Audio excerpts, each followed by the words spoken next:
I ftuar në tënajt Ilvatare, kryetari i gjykatës së apelit të Tiranës Alaudin Malaj ka folur për korrupsionin në drejtësi. Sipas tij, ky sistem nuk është i vetmi i korruptuar, por shkon bashkë me 2 pushtetet e tjera. Ne prodhuam pushtetutën e 94-s. Dhe ndam pushtetet. Pushtetin ekzekutiv, pushtetin legjislativ dhe pushtetin e drejtësisë, sistemin e drejtësisë. Tani, qofse ne do të pranojmë që sistemi që ka i korruptuar vetëm në sistemin e drejtësisë, unë po të bëjmë pyetje thjesht fare, po këto 2 pushtete tjera çfarë bëjnë? A janë të korruptuar? Po sigurisht sepse janë 3 pushtete bashkë. Sinqerisht që sistemi i drejtësisë në Shqipëri nuk ka qenë asnjëri i qetë për ushtruar detyrën e tij. Kush e ka shqetësuar sistemin e drejtësisë? Vetë shoqëria jonë.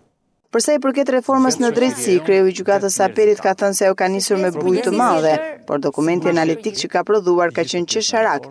Ekspertët nuk kanë qenë më të mirët e mundshëm dhe produktin e bëjnë politikanët, pavarësisht sugjerimeve të ekspertëve. Reforma në drejtësi u nis me një propagandë, si gjithmonë në Shqipëri, me një propagandë madhe mediatike. U bë një analizë e gjithë sistemit të drejtësisë për këto 25 vite.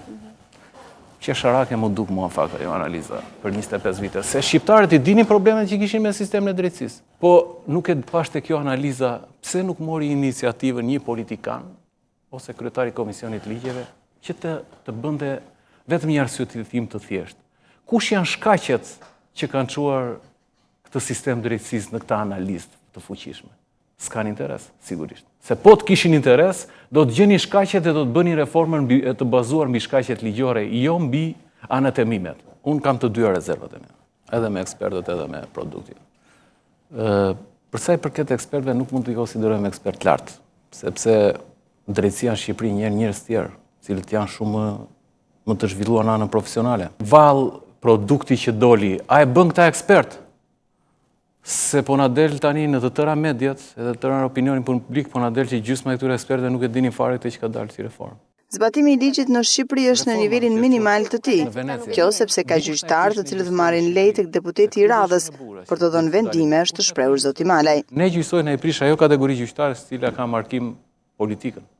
Pra ka gjyqtarë që kanë ajo që mbrohen nga politika, ka gjyqtarë që marrin leje te deputeti për zgjidhur çështjen.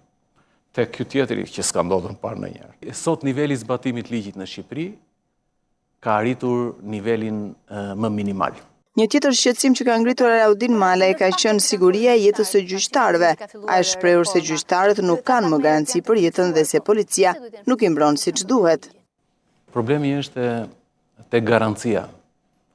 Te garancia e jetës, e pronës, e familjes, edhe e vendit punës. Këto janë 4 kriteret cilet i parashikojnë konventat evropiane, kushtetuta jonë dhe duhet i parashikojnë dhe ligjet. Dhe sot po të them një që tjetër, që gjyqtarët nuk kanë garanci as të jetës tyre. Po s'është problemi te rasti ekonomik, ka raste tjera plotme, të fsheta. Që nuk i thonë gjyqtarët. Që nuk i thonë gjyqtarët, nuk i deklarojnë, që dhe kur i deklarojnë. Jo, nëse gjyqtarët kanë frikë të thonë që janë të sulmuar. Që dhe kur i deklarojnë, edhe kur i deklarojnë nuk merr asnjëri asnjë masë. Ka plot raste të tilla. Ka raste gjyqtarësh të kërcënuar që kanë deponuar dhe nuk kanë marrë në policinë e shtetit dhe s'ka lëvizur asnjë nga policia e shtetit. Ndërsa për spekulimet që bëhen për pasuritë e gjyqtarëve, ai tha se ky është një perceptim i gabuar. Kush është koncepti i jetës të mirë të gjyqtarëve? Unë nuk e di që të jetoj shumë mirë. Jetoj normal, mi të ardhurat që kam, bëj një jetë normale dhe të qetë. Dëgjoja një ditë ambasadorin gjerman edhe komisioneren Vlaudin. Edhe thoshte është e papranueshme që gjyqtarët kanë ora të shtrenjta dhe makina të shtrenjta. Më lindi ideja vetvetiu aty thjesht. Çfarë kupton zonja Vlaudin me makinë të shtrenjtë dhe me orë të shtrenjtë? Disa lloj orash janë të papërballueshme. Në çfarë vlere janë ato që kjo i konsideron objekte luksi? Në vlerën e rrogës së asaj që merr në Shqipëri apo mbi rrogën e asaj në muaj? U bëra kurioz dhe pyeta gjyqtarët. I morën telefon, çfarë makine ke ti? Çfarë makine ke ti tjetri? Çfarë makine? Më dilin të tëra makina të vjetra, me vitet, dilin poshtë 2010-s. Tash makinë 6 vjet ta quash makinë luksi sikur nuk shkon. Zoti Malaj ka deklaruar gjithashtu se ambicia e tij për një mandat të dytë në krye të gjykatës së apelit është intimiduar nga sulmet dhe manovrat që po bëhen kundër tij. Jeni në përfundim të mandatit 4 vjeçar në krye të gjykatës së apelit Tiranës. Në shkurt të 2016-s ju përfundon. Po mendoni për një mandat dytë?